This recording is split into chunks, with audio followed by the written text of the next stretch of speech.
Dragi ljudi, ono što je jako dobro u Kuvajtu jeste online sistem naručivanja. Sve što poželite, od hrane, odjeće, slatkiša, do elektronike, do tableta i raznih drugih potrepština imate na aplikaciji. Zaista nema potrebe izlaziti iz kuće. Meni pade danas na pamet da mi se jede baklava uz kafu. U Kuvajtu ima mnogo mjesta koje nude baklavu, ali postoji jedan Turčin kod koga su ove male baklavice jednostavno najbolje, a zovu se baklavdži. I baš kako sam i rekla, od moje narudžbe do dostave je trajalo samo 16 minuta.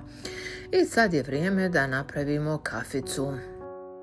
Prvo ću da upalim malo bohora, a za vas ću pripremiti jedan video u kojem ću vam pričati više o bohoru. I dok pijem kaficu, razmišljam kako mi je brzo prošla ova 2025. godina. Nadam se da je ova godina bila dobra za vas i da će nova godina donijeti sreću, uspjeh i rahatluk i da ćemo uživati u svakome danu.